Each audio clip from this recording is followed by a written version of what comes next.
Alors, coucou, donc là on est reparti, mais pour les radis. Ça va? Donc ici, je décide de prendre cette variété ici. Donc il y a des ronds, mais il y a aussi des plus longs. Et comme dans le bac, il est assez profond, vous pouvez mettre des plus longs, il n'y a pas de problème. Alors, la première étape, c'est de faire une tranchée. Voilà, on peut prendre son doigt, hein, pas besoin de faire avec un outil. Enfin, moi, je ne fais pas en tout cas. Voilà, une belle petite tranchée. Il ne faut pas trop les serrer. Donc, un petit peu, un petit peu, un petit peu. Et voilà. Donc, pour les radis, voilà, c'est fait. Alors, on rebouche de chaque côté. Voilà. Super. Et après, on tasse. Hein. On n'oublie pas de tasser, c'est important. Voilà. Voilà. Alors, pour la suite. Alors, je vous explique. Alors, ici, dans mes pots ronds, vous voyez ici. Donc là, ce que j'ai prévu de mettre, c'est du céleri branche. Ici, un plant de potiron quand ils seront sortis. Ici, un persil. Et ici, une bête quand elles seront sorties. Voilà, il ne faut pas mettre trop de choses. Alors ici, j'ai envie de faire quand même un pot avec des graines de pré fleuries.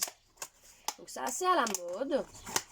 Les graines de pré fleuries, c'est très simple. C'est un mélange de graines mellifères qui sont très intéressantes pour notamment les abeilles. Donc l'idée, c'est de mettre un petit peu de tout. Comme si on mettait du poivre dans la soupe, ben ici on en met un petit peu partout. Voilà. Un petit peu partout, un petit peu partout. Voilà. Alors, quand c'est fait, je referme la boîte. Et on va remettre du terreau par-dessus, tout simplement. Voilà. Donc ça, c'est vraiment décoratif, évidemment. Elle ne peut pas manger. Hein. C'est parce que moi, j'ai des abeilles près de chez moi. Je fais du miel. Et j'aime bien de mettre un petit peu des plantes mellifères pour qu'elles viennent butiner.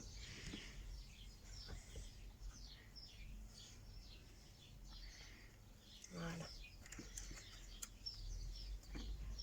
Et voilà, c'est déjà fini. Voilà. Alors, maintenant, je vais vous parler de mon projet bac à salade. Alors, vous voyez, il ne faut pas grand-chose. Hein. Il vous faut votre bac. Donc, le bac à clémentine, pour ceux qui n'ont pas de bac à la maison, bac jardinière. Un bac à clémentine et un sachet. C'est tout. On met le sachet dans le fond pour pas que la terre, quand on arrose, sorte par le bas. Et voilà, tout simplement, mettre le sachet comme on mettrait à sa poubelle. Voilà. On le remplit.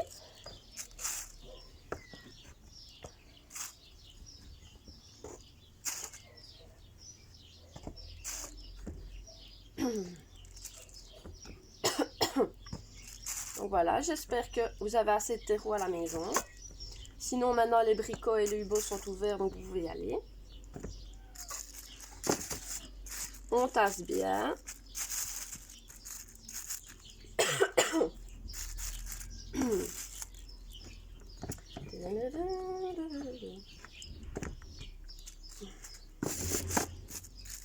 Voilà, bien dans les coins. Voilà, ça ne doit pas être parfait.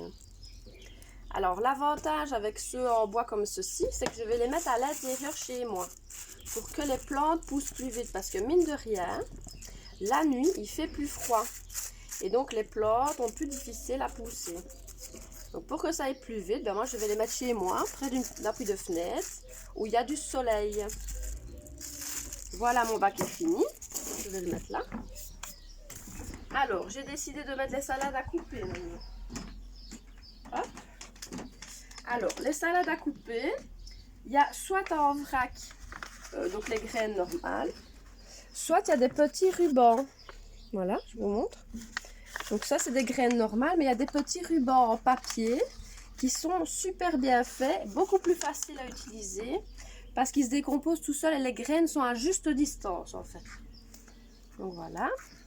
je fais ma petite tranchée, comme tantôt. Je vais en faire une là et une là, tiens. Voilà. Donc une ici. Voilà, pas beaucoup. Je referme. J'appuie. Et voilà.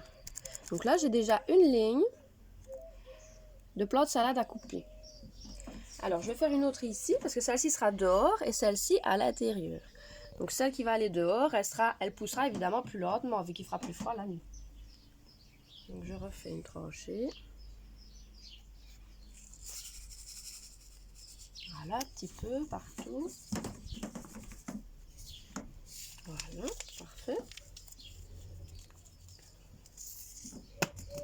Alors, on rebouche encore une fois de chaque côté. Comme vous l'avez appris à hermer, hein, vous avez déjà l'habitude de le faire. Hein. Et puis on tasse. Donc ce bac-ci est fini aussi. Alors, les salades, c'est bon. Alors, maintenant j'ai quelques plants de cucurbitacées.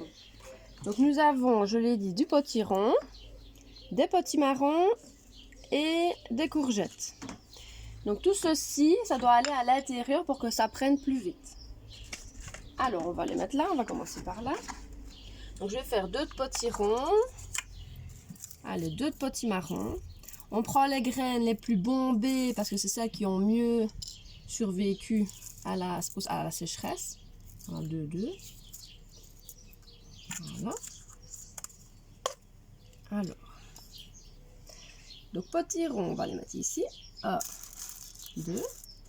On rebouche bien, on rebouche bien. Alors, potimarron. Donc je vais mettre là, là et là. Et courgettes, 2 aussi. Alors, les courgettes sont un petit peu plus petits. Je vais les mettre au milieu. Courgettes et courgettes. Et on referme le tout. Voilà. Déjà fini. Alors, il nous reste quoi? Il nous reste les fameuses bêtes. Les fameuses bêtes, je vais les mettre à côté des salades. Donc là, les graines sont un peu spéciales. Je vais vous montrer. Elles sont un peu en forme de petites crottes comme ça. Là. Je ne sais pas très bien comment vous voyez. J'espère que ça va. Alors là, je vais en mettre 3. Une là, une là et une là. Puis évidemment, encore une fois, on prend les plus belles graines, les plus grosses. Et là. Je rebouche. Et je tapote. Voilà. Donc je répète, les 2 bacs en bois vont aller à l'intérieur, près d'une fenêtre, près du soleil, pour bien pouvoir pousser. Voilà. Donc les graines, je les mets de côté. Alors, donc les plantes, elles ont besoin de quoi? De terreau, d'eau. D'accord, donc on va mettre de l'eau. Je vais prendre le petit arrosoir. Mon magnifique arrosoir. Alors, je vous conseille d'utiliser un embout avec plein de petits trous pour éviter qu'il y ait un trop gros jet. Sinon, les graines vont avoir tendance à remonter. Ça va? Donc voilà. On arrose. Les salades aussi. Là. Et ici. Voilà. Je repose l'arrosoir. Et donc, il leur faut également du soleil. C'est pour ça qu'on les met près de la fenêtre. Ben voilà, c'est déjà fini. J'espère que ça vous a plu. J'espère que j'ai rien oublié. Quand les graines seront sorties, je referai un autre tuto pour que vous puissiez voir l'évolution de la poussée. Ça va? Je vous dis au revoir et bonne journée.